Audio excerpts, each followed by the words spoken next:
잘퀴즈 TV에 오신 전국의 학부모 여러분 안녕하십니까? 오늘이 2019년 6월 20일. 점점 더워집니다. 공부하는 학생들에게는 점점 힘들어지는 계절이 오지만요. 이것도 금방 지나갑니다. 곧 이 더위가 꺾일 때쯤 되면 뭐 추석이니 뭐니 하다 보면 또 들떠서 공부 기회를 놓칠 수도 있습니다. 그래서 제가 이 시점에서 고3들에게 해줄 수 있는 말은 무엇을 어떻게 해라, 어느 과목을 어떻게 해라, 뭐 어떤 책을 해라, 이런 건 좀 무리가 있고요.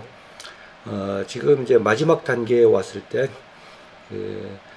좀 조심해야 될 거, 해서는 안 되는 것, 이런 것에 대해서 중점적으로 이렇게 말씀을 드리도록 하겠습니다. 지금 거의 이제 고3들 과목마다 EBS 교재가 참 이게 닭갈비 같은 거예요.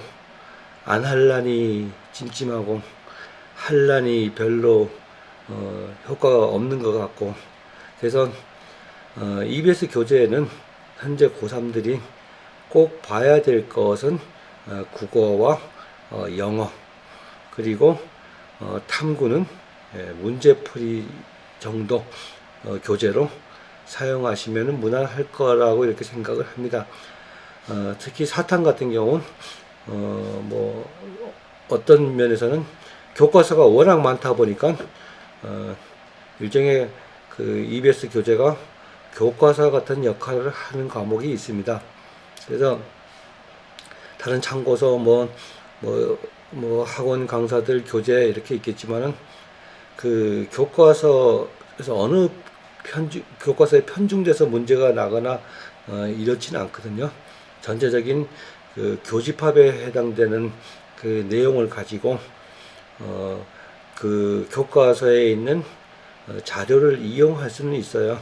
그래서 기본적인 교과 과정이 한 권이라도 잘 된 학생들은 다른 교과서를 안 봐도 되느냐, 이런 걱정을 안 하셔도 됩니다. 그때 해결을 하면 되니까요. 그래서 그런 식으로 해 나가야 되는데, 국어는 EBS 교재에서 지문이 나오죠, 그죠? 지문이 일부 발췌가 돼서 나오니까 무시할 수 없단 말입니다. 그리고 거기에 나오는 사자성어, 어휘 문제, 이거는 출제된 문제가 중요한 게 아니라, 예를 들어서 예를 들은 5가지 선택 지문에 나온 어휘는 필히 해놔야 된다. 그 문제에 해당되는 어휘보다도요, 사자성어도 마찬가지고, 그리고 문학 작품 같은 경우는 그냥 그 정도 내용을 이해하는 정도 한도 내에서 공부를 해 두시는 게 낫다. 근데 수능 출제될 때는 거의 자기가 배운 교과서랑 EBS 교재에 나오는 작품들이 배제되는 경우가 많죠. 워낙 많다 보니까 다른 저기서 나오는 경우도, 교과서에서 나오는 경우도 있고요. 그래서 그거는 특히 비문학 독해 직해가 독해 문제가 EBS 교재에서 이렇게 나오는 건 쉽지가 않아요. 근데 예년에 비해서 올해 국어 문제는 좀 쉽게 나올 수도 있다. 작년에 한 문제 때문에 워낙 난리를 쳤으니까, 그래서 지문은 어렵지는 않지만은 읽어야 될 활자수가 늘어나는 수가 있어요. 이 점에 유의해야 되죠. 그러면 읽다 보면 또 시간이 많이 걸리잖아요, 그죠?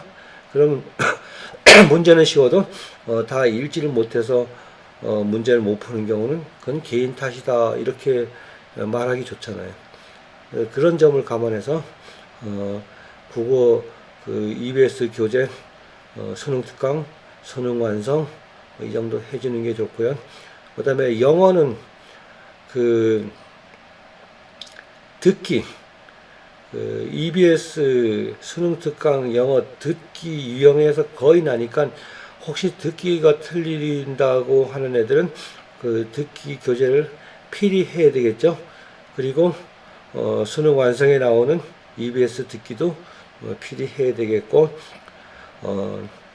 물론 영어 문제 시험 6월 모의고사 볼 때마다 98점, 100점 이렇게 나왔던 학생들은 영어 그 문제를 많이 푼다고 도움이 되지 않죠. 도움 안 됩니다. 적당한 그 유지하는 선에서 문제를 풀이해주고 거기서 전략된 시간을 차라리 국어하고 수학 탐구 과목에 투자하는 게 유리하다. 그렇거든요.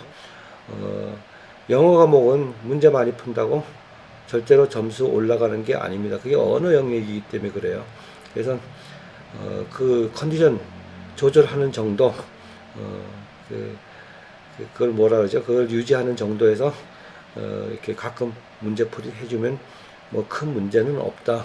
근데 어휘가 부족하거나 뭐 3등급 이하 이런 경우는 무조건 EBS 교재에 있는 어휘, 구문, 그 다음에 뭐 어법, 그 정도 요령을 터득하는 게 좋고요. 그 1등급이든 현재 1등급이든 그 아래 등급이든 그 영어 과목을 수능에서 무난히 1등급을 받으려면 끝까지 어휘에 집중을 해야 됩니다.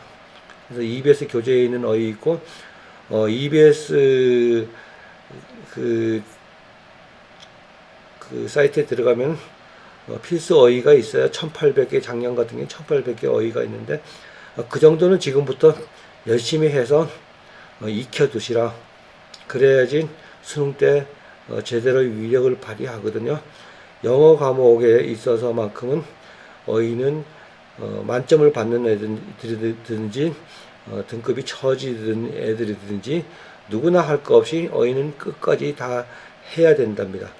해야지 무난히 자기가 원하는 등급을 얻을 수 있습니다. 그리고 그러면 이제 수학은 제가 늘 도표에서 말씀을 드리지만은 문제가 수능 문제 그렇게 어렵게 출제 안 된다 그랬죠.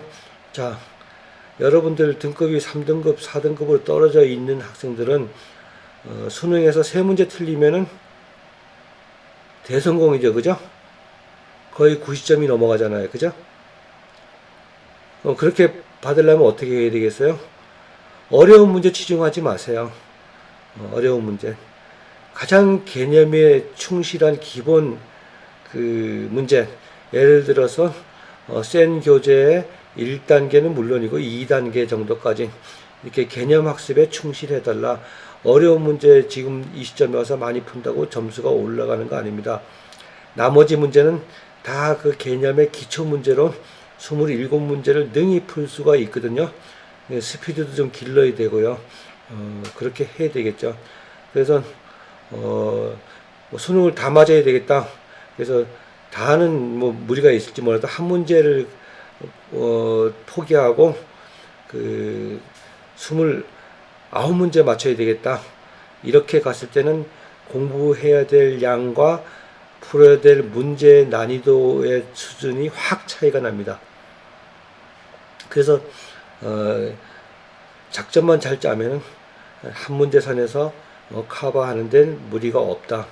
그럴 때는 자, 정석의 기본 문제, 그리고 센의 1단계, 2단계 문제, 그리고 EBS의 기본 문제, 그 정도로 이렇게 해주면은 큰 무리가 없지 않겠냐. 그런데 EBS 교재에서 다 해야 될 부분이 있어요. 그건 확률 문제입니다. 자, 확률 문제는 어렵게 내거나 새로운 유형이 등장을 시키기가 참 어려워요. 그게 출제자가 잘나가지고 야, 이번엔 좀 이 확률을 좀 아주 재밌게 하라는 문제를 만들어 내야 되겠다. 그런데 그렇게 냈을 경우에 답이 2개가 생긴다거나 어떤 수학의 천재 같은 또라이가 이건 답이 3개입니다. 이렇게 나오면 곤란하잖아요. 안 그래요? 그렇게 모험할 분이 있어요? 시험 문제 그럼 난리 날 거 아니에요. 평가원이 와르르 무너지냐고 모든 지들 공부 안 했던 온 망을 평가원에다 쏟아부을 거 아니에요. 그런 평가원에서 할 수 있는 건 뭐예요? 무난히 적어도 EBS 안에 있는 그 유형 그거를 참고로 해서 내겠죠. 그죠? 그리고 정석의 난이도는 그 이상의 난이도는 넘지를 않으려고 그러겠죠. 그렇잖아요. 그 확률 문제는 진짜 문제 내기 어려워요. 그래서 무난히 내기 때문에 가장 쉽게 다 맞출 수 있는 방법은 EBS 교재를 그거는 다 해라. 다른 건 건너뛰어도 그나마 시간 부족한데 괜찮지만은 확률 문제는 EBS 교재에 집중을 해달라 그런 말을 드리고 싶네요. 그럼 이제 탐구가 남았잖아요. 자, 탐구. 여러분 이 세상에 어느 탐구 문제보다 그거하고 똑같은 문제는 안 난다 그랬죠. 수능에서. EBS에 있는 교재에 있는 문제도 안 납니다. 근데 EBS 교재에 있는 탐구 문제가 강의 교재이기 때문에 그나마 좀 어떤 문제집보다 완성도가 좀 뛰어나다. 이해하세요? 그래서 그 정도 풀어주는데, 내가 이제 두 과목을 딱 택했다 이러면, 예를 들어 생물 한 과목을, 이론을 제대로 익히려면은, 이제는 탐구 문제, 기출 문제로 풀어가면서 이론을 익혀라. 거기 또 기출 문제 한 문제도 안 나죠. 그죠? 안 나잖아요. 근데 현재까지 기출 문제가 워낙 많이 나와 있기 때문에 그걸로 충분히 연습을 해주면서 이론을 익혀놓으면은 결국 수능정에서 그 이론을 가지고 푸는 거거든요. 그래서 방점은 어디냐? 이론을 익히는 데다가 써라. 문제 자체가 그렇게 힘들게 꼬아내거나 무리한 문제가 없거든요. 기출 문제에는 정확한 아주 좋은 문제거든요. 그걸로 문제의 생물반의 이론을 다 내가 내 머릿속에다 넣는데 그렇게 이용을 해라. 이해 가시나요? 그거를 자꾸 앉아가지고 내가 생물반을 한 단원을 공부했는데 내 점수가 과연 얼마큼 되고 나의 내공이 얼마나 쌓였을까 하고 허접한 문제로 갖다가 테스트 한다가 막 문제 풀고 예를 들어 한 8월, 7월달 되면 나오는 거 8절 문제 갖다 놓고 수능 문제 푼다고 낑낑거리고 기본적인 이론이 다 무너집니다. 물어보는 방향이 틀리기 때문에요. 그런 공 같은 짓은 하지 말라. 지금 나와 있는 EBS 교재 수능 문제, 기출 문제만 가지고도 충분히 커버하고 그거 다 할 시간도 없을 겁니다. 그렇게 해서 이제 탐구를 말씀을 드렸고요. 자, 이제 국어도 아까 말씀을 드렸지만은 등급 올리기가 만만치가 않습니다. 국어 등급 점수. 근데 예전부터 아주 정론이 있거든요. 국어는 강훈련입니다. 국어는 강훈련이라는 그 대전제 하나가 있고요. 그리고 전국에 있는 국어 문제 다 풀었다 그래서 내 국어 점수가 올라가지 않는다 하는 그 진리, 이 두 가지가 있거든요. 이 점을 꼭 명심을 하고 국어 공부를 해야 됩니다. 그러면은 내가 지금 2등급이 나오는데 야, 이거 뭐 틀리는 거 보는 것마다 틀리는 거 답을 맞춰보면 내가 모르는 문제 틀리는 게 없어. 다 실수야. 다시 보니까 답이 보이네. 이게 실수가 아니고 개인적인 하자거든요. 그게 꼼꼼히 못 살펴보는. 그래서 그게 강훈련하는 일 하라는 그 얘기가 바로 거기에 맞는 거거든요. 저도 처음에는 국어 만점을 맞으려고 엄청난 문제를 풀렸어요. 초창기에는. 그거 제가 크게 후회하거든요. 그래서 국어 문제 많이 푼다고 점수가 올라가는 거 아니에요.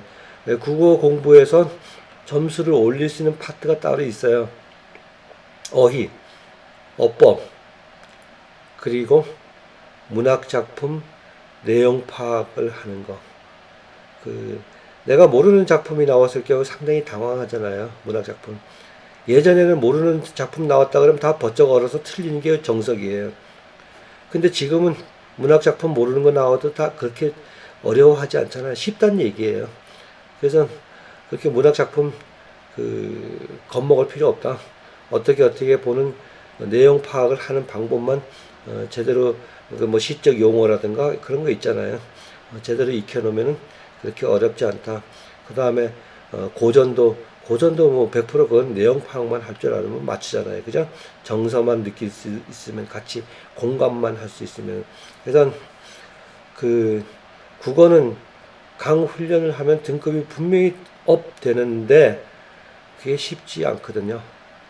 어떻게 하라. 근데 제가 지금 유튜브 영상에서 많이 제약이 돼요.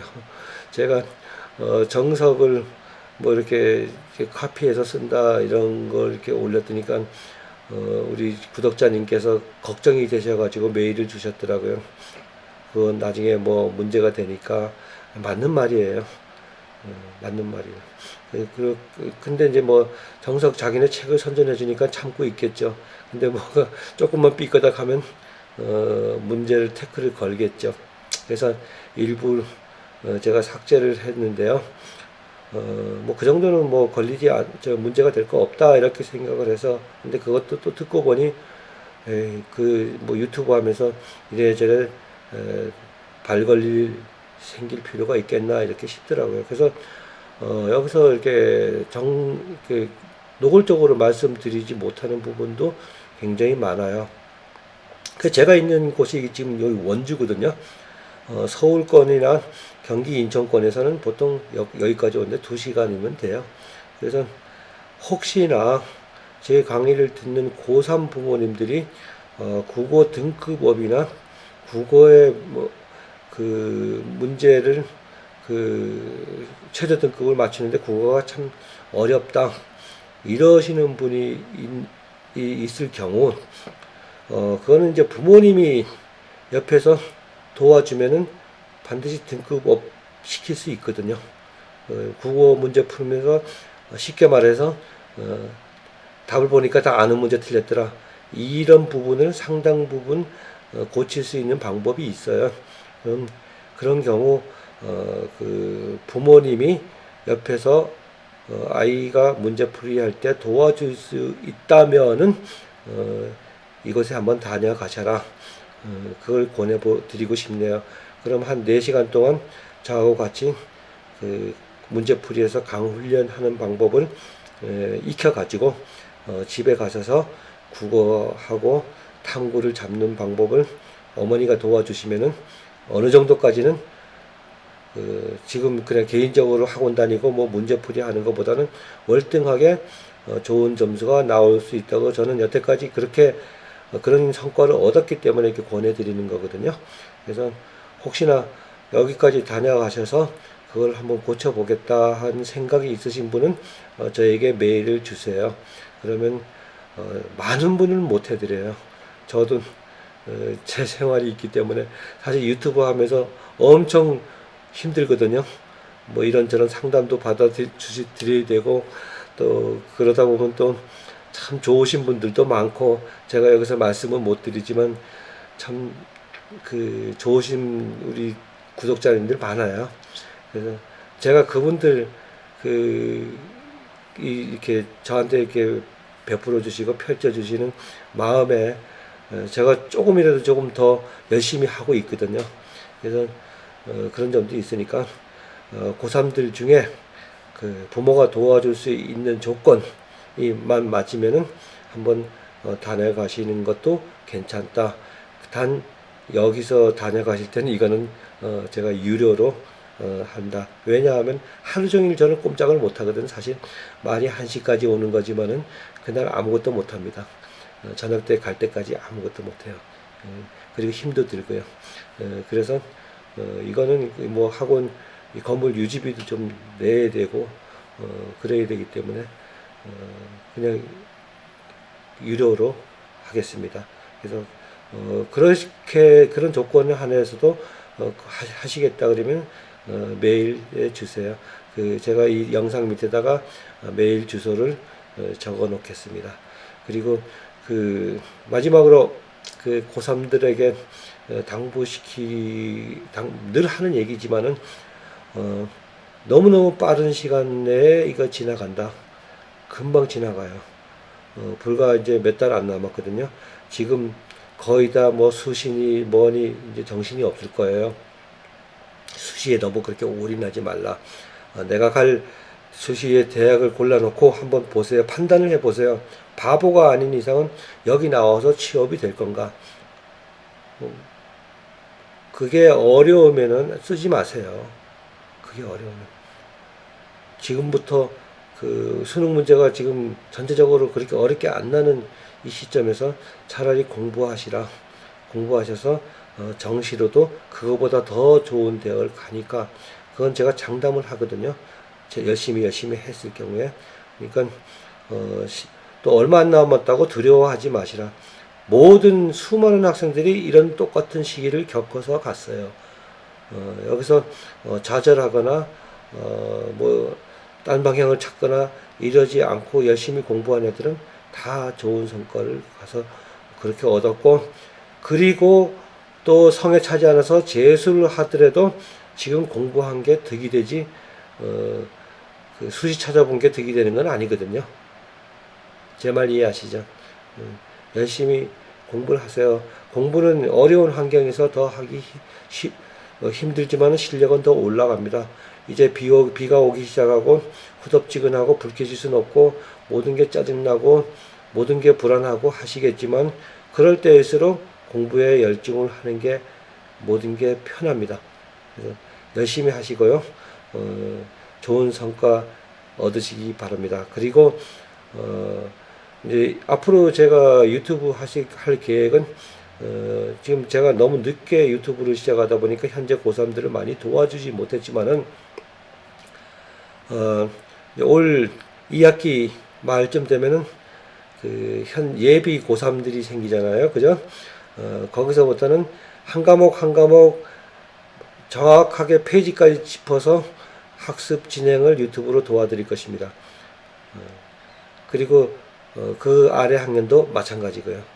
그래서 모든 학생들이 집에서 큰돈 들이지 않고 집에서 다 열심히 해서 좋은 대학 가서 적어도 제 유튜브를 듣고 공부했던 학생들이 서울대 기준으로 100명씩만 나왔으면 아마 전국에 제가 최고의 서울대 제자를 거느린 장본인이 될지도 모르겠습니다. 저는 그 기쁨만 한번 누려보고 싶거든요.